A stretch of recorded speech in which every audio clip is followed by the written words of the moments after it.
Vaughn, and today we're gonna be getting into some hair braiding content, one of my favorites. Today I'm gonna be showing you guys how to achieve these knotless box braids with the cute little crinkly ends using the feed-in method and this kind of three-tone unicorn braiding hair by Janet Collection. I've done many different braiding looks on my channel, but I think this one is probably the most fun and outgoing, so you definitely have to bring out your personality for this one. What I love most about this style is that it's super fun and definitely makes a statement, but it's also really wearable because it starts off black and fades into the color. And these braids are really easy to install, easy to maintain. So I think you guys will really like this one. Really, really cute. And I've been super obsessed with like unicorns and cotton candy and all that kind of good stuff lately for whatever reason. So I was drawn to this color combo and I absolutely cannot wait to install these braids. So if you guys want to learn the details about this hair and all of my techniques from start to finish, then keep on watching.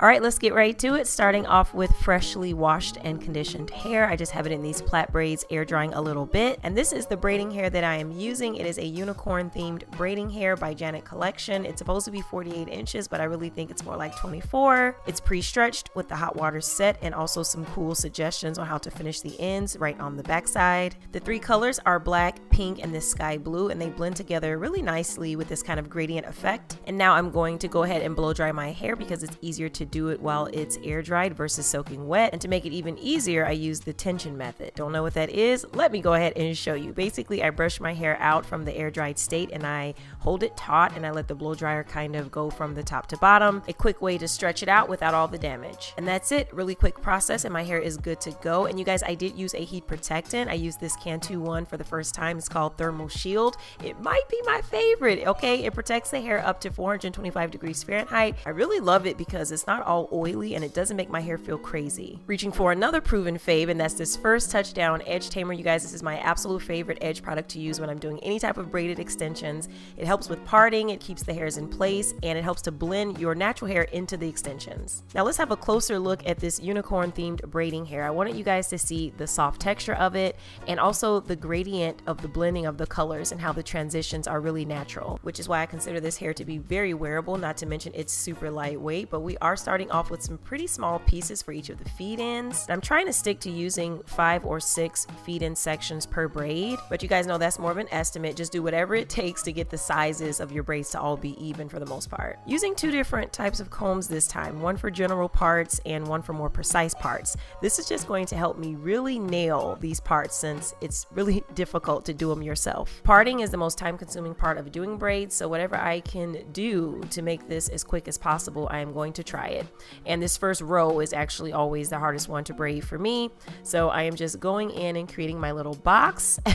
Finally done. Y'all, it took me like 20 minutes to get that part straight. Just to clean up the part, I'm going to use some of that edge tamer and just kind of smear it right on the root of the hair. It's going to help me grip the hair. It's going to keep those other flyaway hairs out of my way so that I can try my best to execute a flawless braid. All right, got my 3 strands gripped. I'm going to begin braiding, and once that index finger pops out, I'm going to go ahead and insert that first application of feed-in hair. With that section tightly gripped and braided in and that index finger popping out again, I'm going to insert my second application of that feed-in hair. And then I'm just going to pretty much repeat the steps here until I get the desired thickness for my braid, which ended up being about 5 or 6 feed-in applications. And I'm saying 5 or 6 because it's like if you get to the 5th application and you see that you already have achieved the desired thickness for that braid, do not add a 6th application just to be consistent, because what you really want is for all the braids to look the same. That's going to be a little bit more important than sticking to your technique, and that's just going to make up for some of the inconsistency when you were creating those sections, because they probably vary a little bit in thickness. All right, so I stopped braiding right at the blue so that all the braids could be the same, and I'm just going to seal this area with some basic Beauty Supply nail glue. Just dropping a few dabs, letting it air dry for a second,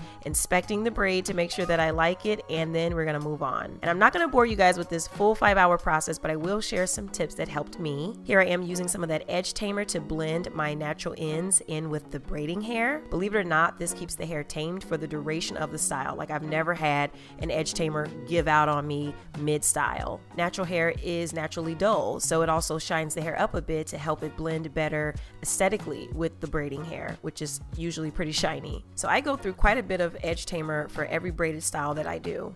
And this is definitely one of those tactics that elongates the hair braiding process, but totally worth it, especially for a much neater finish.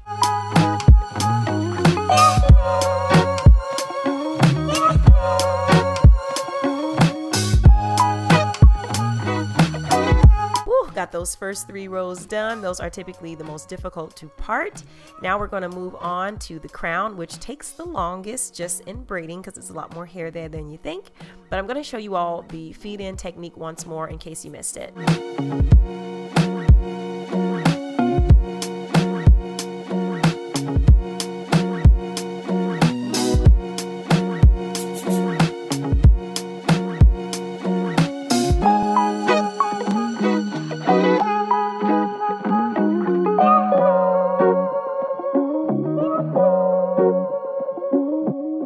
For reference, I wanted to show you all what my hair looked like at the 1 hour mark. So this is how much I got done in an hour.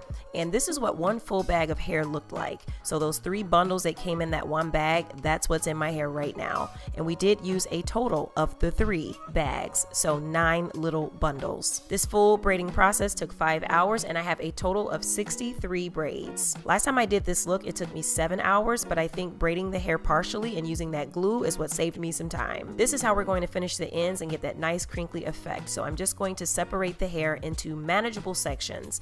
I'm not counting exactly how many braids, but you guys saw me grabbing like 7 pieces, but you don't have to. Just grab what feels like an even amount and braid all the way down nice and tight. So again, I'm not counting braids because who has time? I am just grabbing a section of hair that feels consistent with the previous section of hair. This is just going to help with consistency on the finish so that all of your waves or crinkles or whatever you want to call it will all look the same and you won't have some that are really tight and some that are really loose. The next and final step in this process is to hot water set those ends. So here we are in my kitchen and I've got a pot of boiling hot water.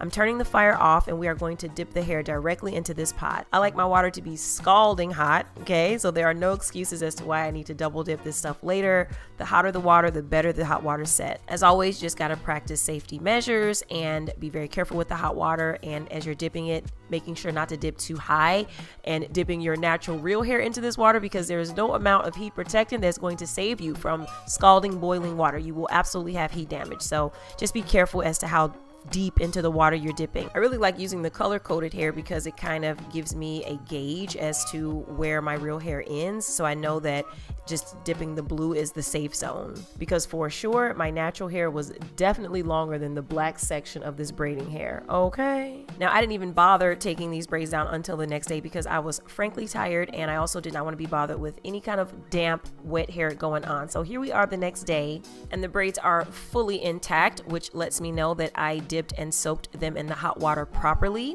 So they are absolutely ready to be taken down and I am just hoping for definition all through this takedown process. And judging from this first takedown, I think we achieved just that. A few thoughts, right? You could have totally braided the hair all the way down to the ends and you could have still achieved this kind of crinkly finish, but I think it looks so much better when the ends are left unbraided. There's just something about the loose ends that really looks shiny because it reflects the light really nicely and it kind of comes off softer. So I definitely prefer this technique, and I would also say do not try to separate the loose hair on the ends. Leave it intact for best results. And that hair glue works wonders. It does not move for the duration of the style. In order to take these braids down, you will need to cut that hair glue out with scissors. All right, now that the hair is all the way down, let's go ahead and see the final result. Ooh, not yet, give me 1 second. All right, yeah, here we go.